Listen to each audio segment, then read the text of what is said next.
Irene, not only for the organization of the workshop and for the invitation, but especially for the choice of the location. Okay, and it's a very nice room, right? So today I'm going to talk about a project that has been done in collaboration with Marco Carroccia in the audience and Laurent Dietrich last year when we were all postdoc at CMU. So I'm going to start by recalling something that you now are all expert on, thanks to Nicola's talk, surface evolution, and then introducing the model that we're going to study, what we did, and what we will do. So, so suppose you have a substrate, and you start like depositing atoms, possibly of a different species, on it. And what you're interested in is how the shape of this crystal will evolve on time.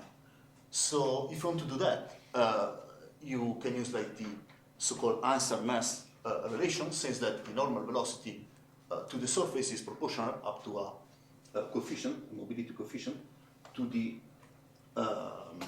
Laplace-Beltrami operator of the chemical potential, that is the variation of the energy with respect to the particle density. But the fact is that on the surface, not all the atoms are equal. So there are some of them, these little guys here, that are the solitary wolves of the surface, namely they are not on a cluster, they are free to move. They are more free to move than these ones here. And we call them adatoms, for adsorb atoms. And you may wonder, why do I have to care about this little guy here? Well, because from a modeling point of view, it seems that considering them helps in understanding what people have seen in the experiments, and from a purely mathematical point of view, apparently they're present with regularize the parabolic equation for surface evolution. Okay, so if you want to do that, I mean, we didn't do that.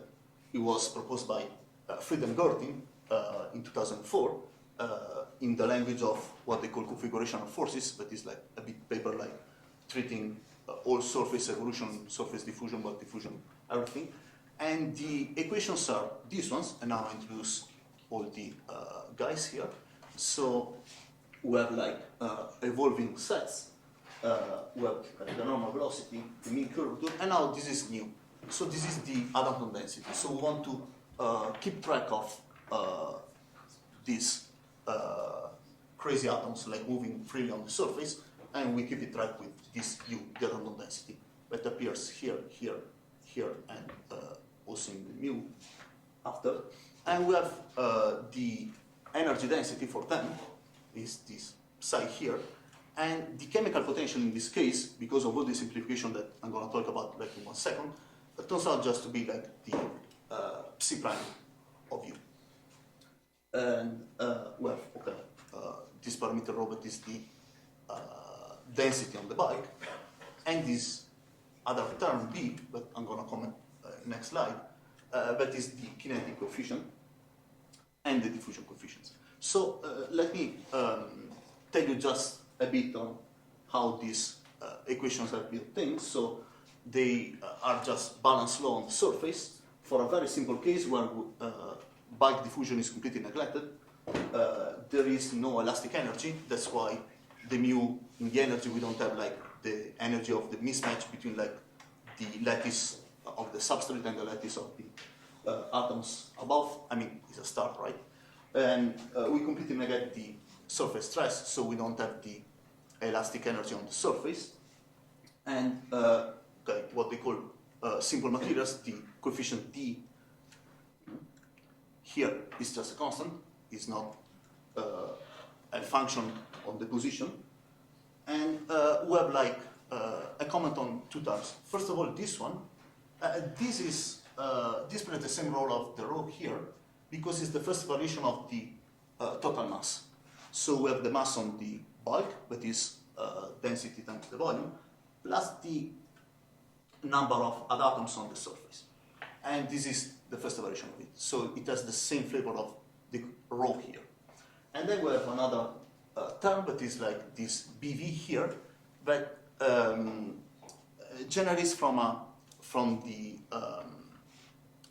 force that is like associated to the dissipation of energy due to the attachment process of the atoms to the surface. And that's the physical meaning of this term. And of course, I mean, we have like two quantities, like the surface and the atoms, so we have two equations. Okay, so what's the goal? So what we want to do, now I wrote here instead of mu, psi prime view, like to be more explicit. So since we are calculus operation people, we want to see these equations at gradient flow of something, so we want an energy associated to it. We want to study the energy, and since it's important, like numerical computation, like to not work with the sharp energy, but with some approximate energy, also to consider like approximation of these energies, to study both gradient flows and to prove that eventually the evolution equations for the approximate energy will converge in some sense to the evolution equations of the sharp ones. So for the first 2 points is what I'm going to talk about today. The third point, the approximations, is work in progress. And for the next one, see you in a couple of years in the best workshop. Is coming soon. Okay, so there are like a couple of papers that have studied like this problem before. There are like some numeric papers where they did like all the numerics and show that those equations really approximate what I've been seeing in the experiments. And the first analytical study of the equations by Martin Gorter. So, okay, let's start with the setting. So we take our energy density, that is like a convex regular function with a strict minimum, positive minimum in zero. And the fact that it's positive and in zero helps in comparing like this energy with the perimeter, that is important. And what we consider, we have like a couple, E, U, where E is our solid, the substrate, and U is the atom density on it. And if you want to think about an example, think about psi that is 1 plus s squared over 2. But was proposed by Fred and Gortin, even if it is not ultra clear why, they just say, consider this. Probably for some reason, I don't know. We asked to expert in the area, but they were not aware of this function. Okay, so yeah. So what we are interested in is that, okay, we consider the total mass, and we want to study the static problem, namely the minimizers of the energy with a fixed mass, where the mass is the mass in the bulk plus the amount of atoms on the surface. So if you wanna solve a minimum problem, the standard recipe is to use the Dirac method, right? But in this case, we can just say, well, we have surface energy, our function psi is complex, so why not apply Jensen inequality, right? We have an inequality. And this one that we get here is basically the average of the atom density. So what we obtain is that no matter what configuration you get, you do better by considering just a constant atom density. Well, then the problem seems to be like, is it so, right? Because basically, this one is basically fixed.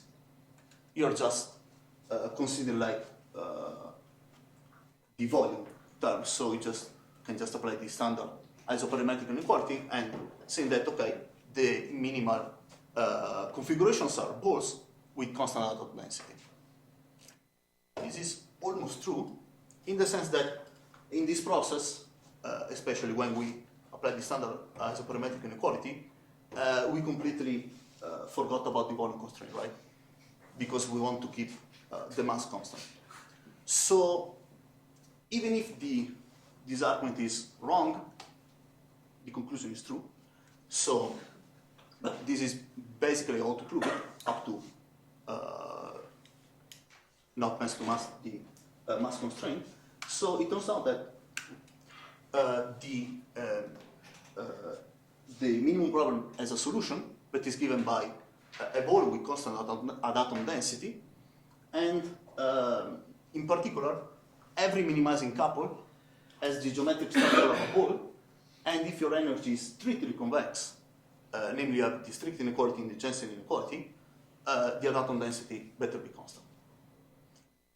And a couple of comments on the first sentence. C behaves nicely. What does it mean? It means that we want to avoid degenerate situations, namely balls shrinking to a point and the atom density blowing up to infinity, or a ball with zero atom density. These are technical conditions. There's no point in writing that. And the fact is that we have a lot of non-uniqueness, because even if all the configurations for minimizers are balls, you can play with the radius and with the atom densities, and you can have non-uniqueness in a very bad way. I mean, there is no natural condition to ensure uniqueness.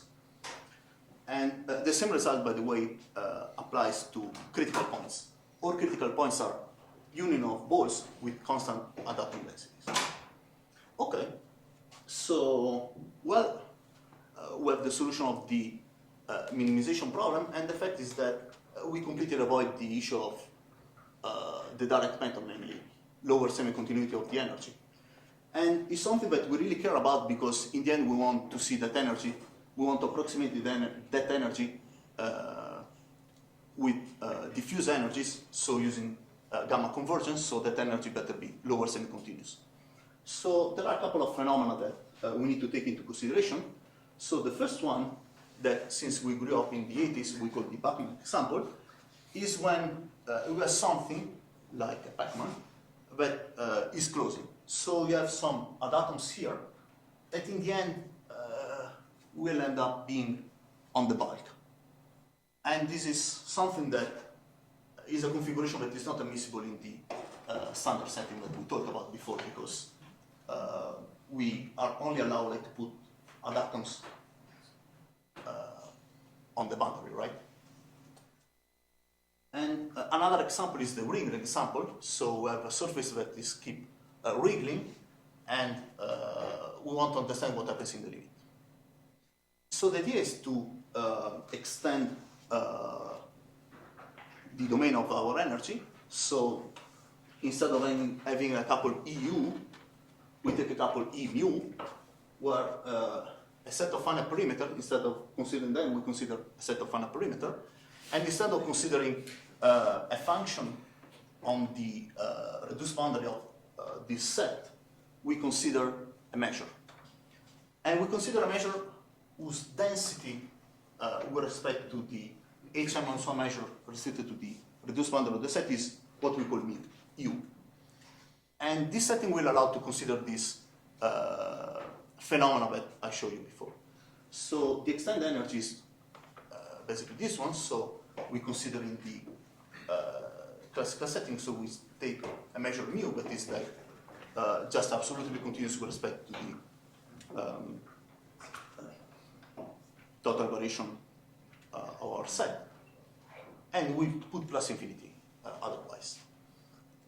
And we have to choose the topology, because problem usually doesn't come with a topology, and we consider the most natural one. So for set, we just consider the L1 convergence of sets of the characteristic functions, and for the measure, we consider the locally weak crystal measure.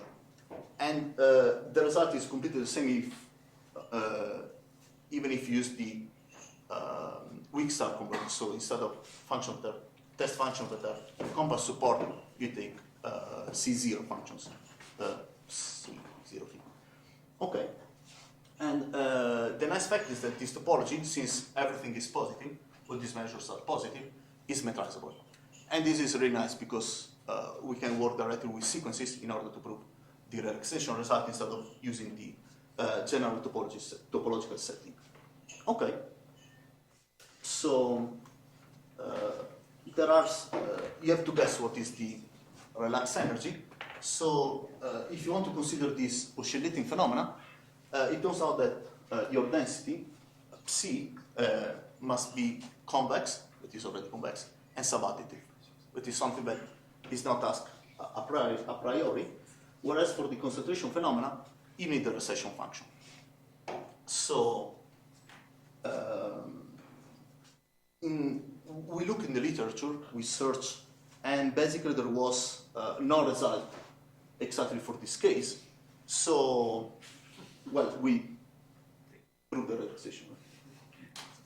So just a couple of definitions. We say that function is subadditive if it is subadditive. Definitions in math have a meaning. So, and the convex subadditive envelope is the convex subadditive envelope. So no surprise.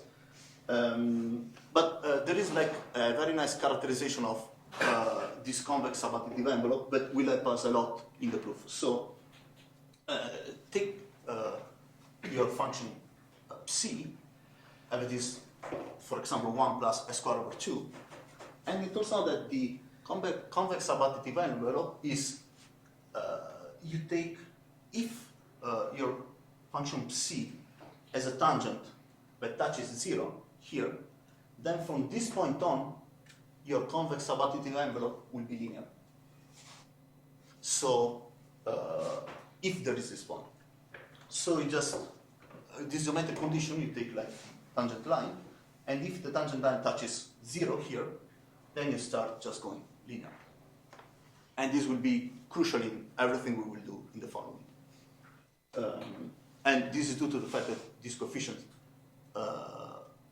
has to be taken positive in this one. This is the usual way of approximating seeing like a convex function as a supreme of affine functions, and if you also have the constraint of being subadditive, this one must be positive, so we have this linearity condition.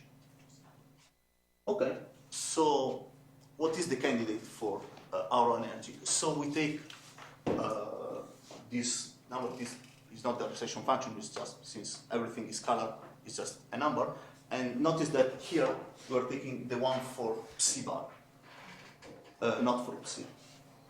And we have our energy, but instead of psi, we take the convex subadditive envelope that is necessary for like the Riemann example, and the recession function that is necessary when you have something that degenerates not on the bottom.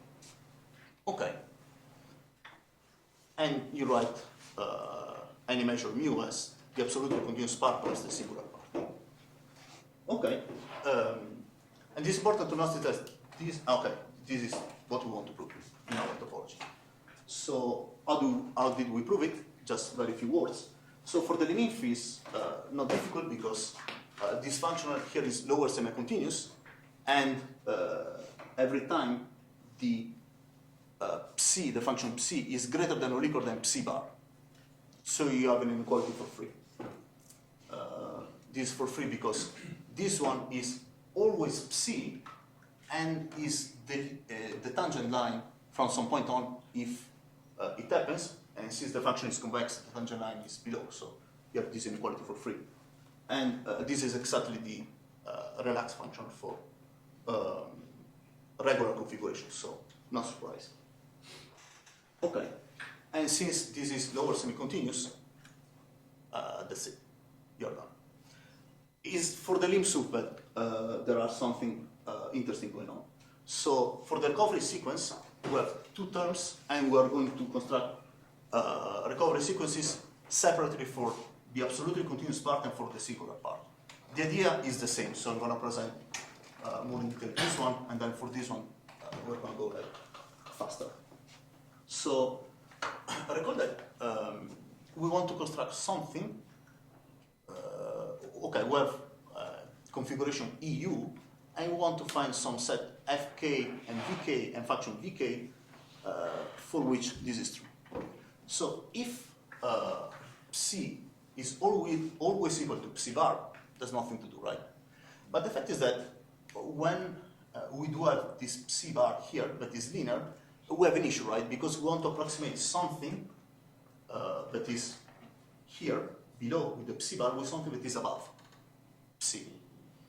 So we have to apply some tricks. And the trick is that everything from this point that's not here on is linear. So suppose a very simple condition, a very simple situation, we have like our configuration that is like a smooth set and a constant atom density that is greater than this point here where the function psi bar is no more psi but it starts to be linear. So the fact is that you can write this number here as a multiple of S0, and since the function here is linear, you have this equality. So the fact is that you can write this psi bar of C as something in terms of psi of S0. The fact is that you have to introduce this number R, that is the ratio between these two here. How do you do that? Well, you have two objects, right? One is the atom density and the other one is the set. So you want something that make you gain perimeters. So what you do is that you just take your set and you wriggle around your set in such a way that the perimeter will converge to R is the perimeter of the original set. And then it's done, right? Because you can write the energy, since everything is constant, it's just this number. And this one will converge to, by this condition, to R times the perimeter of E. And by this equality, it's just exactly what you wanted. So the idea is to use the interplay between the sets and the atom density in order to obtain the recovery sequence in the case where the convex subadditive envelope is not equal to the function itself. Okay. For the recovery sequence for the singular part, the idea is the same. So we take like singular measure and we want something that converts to the empty set, so we won't see anything in the bulk, and just the singular part of the measure. What do you do? Well, you start by regularizing your measure. You do a lot of approximations, so you start by regularizing your measures, and you want something that converts, in this case, so we want an empty set converting to an empty set plus the singular part. So what you do, you have your energy that is well diffused because now it's a function, and you approximate this energy, this measure, sorry, by balls with constant atom density.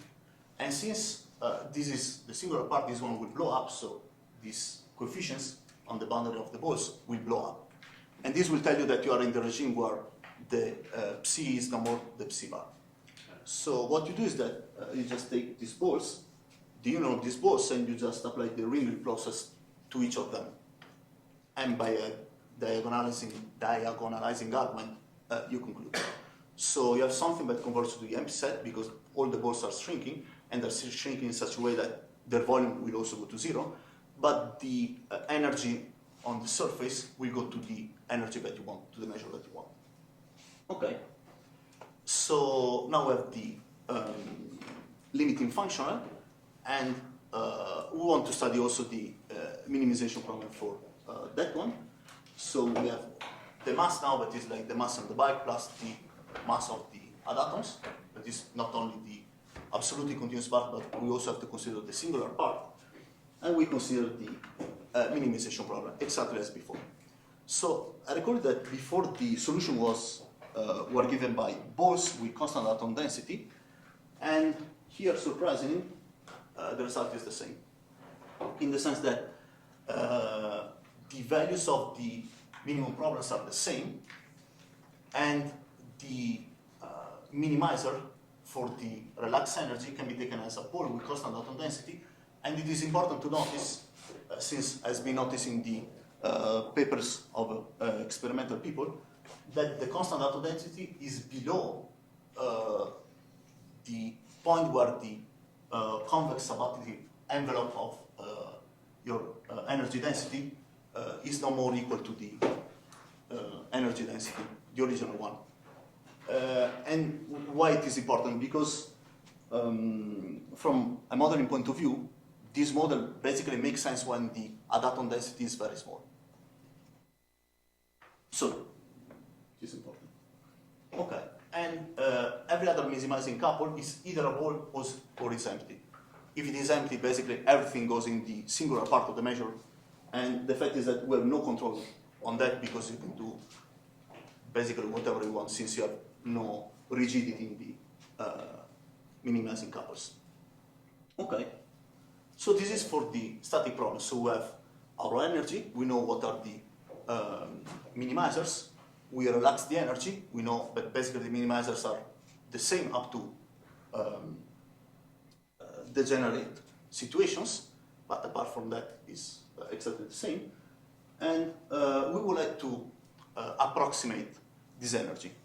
So this was proposed by Ratz and Voigt, I guess, where they did all the numerics to show formally that with the asymptotic expansions, like matching the epsilons, that the gradient flow of this energy will convert to the gradient flow of the sharp energy. So why do you propose this kind of energy? Well, because by the Modica-Mortar result, if you do not consider this term here, you just consider this one, you know this one will approximate the perimeter. So basically, what you have written here is the integral of the boundary of your set that is approximated by these phi epsilons times C of u. So this is morally what to expect. And it's not only morally, we proved it. So, and the idea is that you want to do a kind of two-step approximation. The first one is saying that this one is basically the perimeter, and the second one is saying that once you have the perimeter, you use the recovery sequence that we built before to approximate the relaxed energy, up to a factor, of course, but will depend on the W, as in the case of the Modica-Mortar, so no surprise. Okay, but, we were happy with this one because it's what everybody uses, the diffuse energy, but the fact is that in the end of the day, if you want to do numerics, you don't use the gradient, right? You use differences. I mean, here there's an intermediate step saying that the gradient has to be approximated by differences of psi's. So we want to do a step further in the approximation. So, and this idea comes from the evolution equations on graphs. So we suppose that everything takes place on a bounded set, on a ball, and we choose for every n randomly some points in a uniform way on the ball, in the ball. And we consider this energy. So let's start with this one. This one is a discrete energy, so there are no integrals. So if you just consider this term here, basically these are Riemann sums of 1 over epsilon n, the integral of W of V, so no surprise. And then we have this term that is supposed to approximate the gradient. So the fact is here is that we have a double integral, because we have two sums and 1 over n in front of each of them. And we have this object that is supposed to approximate the gradient, and that is multiplied by this number here, this function that is a modifier. And this, in the end, is what tells you that your function, from being discrete and non-local, because this is non-local, in the end will be local, because this one says that this is non-zero only if these 2 points are of a distance that is comparable with epsilon. So epsilon will go to 0 in the end. And this one will give you basically some sort of gradient in the end. Not completed exactly, so we checking the last computations, but the idea is that to use the result of Alberti Bellettini of the 90s, where they prove that not with this one here, and we uniform choice of the points, that this one will go to an anisotropic perimeter, where here we completely avoid the anisotropy because we put the absolute value, but if you don't put the absolute value, you get the anisotropic perimeter, where the cell problem is given by something involving all these differences. But in the case of isotropic energies, will be just a number. Okay. So, well, I guess that's it. So, what we have to do in the future is to finish we missed the 7% of this theorem, so almost, and to study all the gradient flows, and to prove the convergence. And of course, since the model that I present to you is a very simple one, namely a very simple situation where we have no stress on the surface, no mismatch between the lattice of the substrate and the lattice of the atoms that are deposited, it would be good to consider more general materials, namely when the mu, the chemical potential, is the variation of the energy of a more generic energy. But I mean, it's already complicated here, so it will take some time. Okay, and with this, I will thank you for your attention.